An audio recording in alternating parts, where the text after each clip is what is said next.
تھا, کیونکہ میری نظر میں آپ لوگوں نے میرا مینڈیٹ اسی طرح ہی چرایا جیسے آج مودی ہم سے ہمارا پانی چرانا چاہتا ہے. میرے خلاف آپ لوگوں نے اسی طریقے سے فالس فلیگ آپریشن کیا تھا جیسے آج مودی پاکستان کے خلاف کرنا چاہتا ہے. لیکن آج میں آپ کے ساتھ اس لیے نہیں کھڑا کہ ہم لوگوں کے درمیان میں ڈفرنسز نہیں ہیں. آج میں آپ کے ساتھ اس لیے کھڑا ہوں کہ یہاں نام میرے ملک پاکستان کا ہے. میں اپنے ملک کے لیے آپ کے ساتھ کھڑا ہوں کیونکہ میرا ملک سب سے پہلے آتا ہے, اس کے بعد ہم سب آتے ہیں. تو اس لیے میں آپ کے ساتھ کھڑا ہوں. میں نے بڑی تقریریں سنی ہیں جس میں ہم لوگوں نے بہت اچھی باتیں کی ہیں اور بڑی کہ ہم یہ کر لیں گے وہ کر لیں گے. دیکھیں اس طرح ہے, وہ کہتے ہیں غلامی میں ناکام آتی ہے شمشیریں نہ تدبیریں, جو ہو ذوق یقین پیدا تو کٹ جاتی ہے زنجیریں. میری نظر میں ہمارے اندر شاید اس یقین کی کمی ہو, اور یہی وجہ ہے کہ علامہ اقبال نے اپنے شکوہ میں کہا تھا کہ ہم سے پہلے تھا عجب تیرے جہاں کا منظر, کہیں مسجود تھے پتھر کہیں معبود سجر. خو گرے پہ کر انسان کی نظر, خو گرے پہ کر محسوس تھی انسان کی نظر, مان تھا پھر اندے کے خدا کو کیوں کر.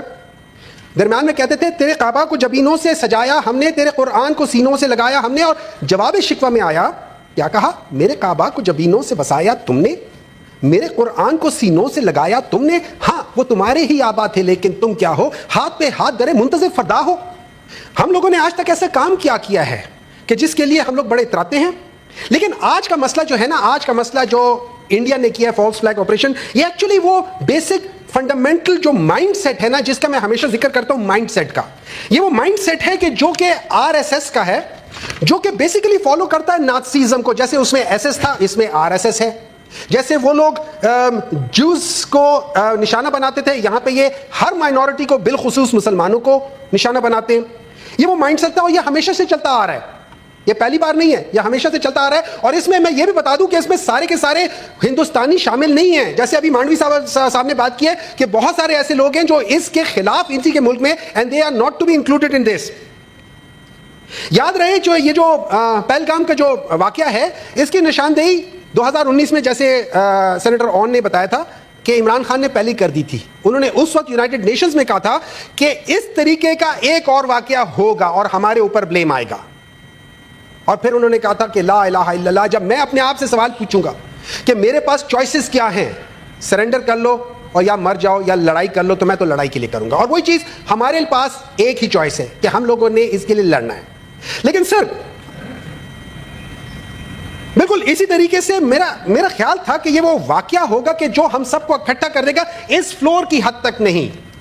میرا خیال تھا کہ ٹو بی ویری آنیسٹ کہ میں یہ سمجھتا تھا کہ گورنمنٹ جو ہے نا, یہ پہلی بار, یا جو گورنمنٹ ہے پہلی بار سب لوگوں کو اکٹھا کرے گی. اور یہ جو پرانے جو آپس میں پرابلمز چل رہی ہیں, جیسے اگین پہلے لوگ کہہ چکے کہ ساری لیڈرشپ کو اکٹھا بٹھا کے اس کے اوپر اس میں بات چیت کرے, اور اس میں انکلوسیو اور وہ پولیٹیکل پارٹی جس کو اس وقت عوام کی سب سے زیادہ سپورٹ ہے.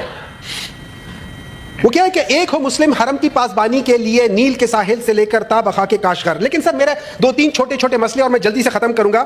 ایک میرا مسئلہ ہے ان ٹائملی سپیچ آف یا ان ٹائملی کمنٹس آف ہمارے ڈیفنس منسٹر صاحب کے. انہوں نے ہمیں جتنا نقصان دیا ہے اس دوران میں شاید کوئی اور نہیں دے سکا. لیکن یہ ان کی کوئی پہلی بار نہیں تھی, انہوں نے ہمیشہ اسی طریقے سے کہا, اور ہر دفعہ انہوں نے پاکستان کی افواج کے بارے میں اسی طرح ہی بات کی ہے. دوسرا مجھے تھوڑا سا ریزرویشن ہے اپنے انٹیریئر منسٹر صاحب سے. ان کی 2 تقریریں میرے سامنے آتی ہیں. ایک وہ کہ جب انہوں نے کھڑے ہو کر کہا تھا کہ میں 5 منٹ گولیاں چلاؤں گا اور سب چیزیں ختم ہو جائیں گی, اور دوسرا بھی ریسنٹلی انہوں نے کہا تھا کہ ہم لوگ انڈیا والوں کے ساتھ بیٹھ کے کوئی درمیان میں ایسا کمیشن بٹھا لیتے کہ پتہ چل جائے. کیا مجھے سمجھ نہیں آتی کہ ہماری گورنمنٹ اتنی اپولوجیٹک کیوں ہے. ہم لوگ انڈیا کو بجائے آفر کرنے کے ہمیں چاہیے ہم ان سے ڈیمانڈ کریں, بھائی تم بتاؤ تم لوگوں نے یہ کیوں کیا ہے. یا تو اگر آپ اس طرح کی بات تب کرو جب آپ کے دل میں چور, آپ آگے بڑھ کے کہو کہ میں نے نہیں کیا. جیسے ہم لوگوں نے, جیسے عمران خان نے کہا کہ جو مرضی کر لو, ہم نے کیا ہی نہیں ہے. آپ بتاؤ کہ کیا ہے, آپ ڈیمانڈ کرو نا کہ کیا, ڈر کے کیوں کرتے ہو. اصل میں پرابلم اگین وہ مائنڈ سیٹ کا جو غلامانہ مائنڈ سیٹ ہے نا سر, وہ انفارچونیٹلی کبھی ان کے دماغ میں یہ چیزیں کراس کر نہیں سکتی. وہ جو بات ہم نے سنی تھی وہ کیا تھا, ہاں بیگرز کی ناٹ بی چوزرز. یہ مائنڈ سیٹ ہم نے بدلنا ہے. جب تک ہم یہ مائنڈ سیٹ نہیں بدلیں گے کوئی دنیا کی طاقت ہماری عزت نہیں کرے گی. آپ اس کو پولیٹیکل سٹیٹمنٹ کہتے ہیں جو کہتے ہیں, لیکن ہمیں واقعی کبھی نہ کبھی کہنا پڑے گا ایبسولوٹلی ناٹ. یو سی بعض دفعہ ہمیں, جب ہم گریٹ تب ہوتے جب ہمیں کسی کو نہ کہنا آ جائے, ہر دفعہ ہاں کہنے کی ضرورت نہیں ہوتی. میں ایک بار پھر اس بات کو ریپیٹ کرتا ہوں اور اس کے ساتھ اپنی بات ختم کرنے لگوں گا سر. میں اپنی بات ختم کرنے لگا ہوں سر. جی جی پلیز سر. میرا یہ خیال ہے کہ اگر ہم ایک دفعہ اپنے جہاں ہم کھڑے ایز اے پاکستانی ہم لوگ جہاں کھڑے ہیں, اور اس سے پیچھے جیسے پہلے بات ہو چکی ہے کہ جو ہمارے درمیان میں پروونسز کے درمیان میں اور جو ہمارے پولیٹیکل ڈفرینسز ہیں, اگر ہم ان کو ختم کر لیں, اور یہ کوئی بہت بڑا مسئلہ نہیں ہے, یہ وہ چیز ہے کہ جس کو پھر ہم جیسے ابھی ہم یہاں پہ اپریشیٹ کر رہے ہیں ایک دوسرے کو, یہی چیز ہم نیشنل لیول پہ بھی اپریشیٹ کرنا شروع کر دیں گے. آپ جسٹ امیجن کہ پوری دنیا ہمیں اپریشیٹ کرنا شروع کر دے گی کہ یہ دیکھو یہ سارے اکٹھے ہیں. ہم سب نے ہمیشہ دیکھا کہ اتفاق میں برکت ہے. ٹھیک ہے, ہمارے پولیٹیکل ڈفرینسز اپنی جگہ پہ, لیکن بہت سارے ٹائم ایسا ہوتا ہے کہ جہاں پہ اپنے ڈفرینسز کر کے ختم کر کے ہمیں ایک ساتھ آگے جانا چاہیے. Thank you very much.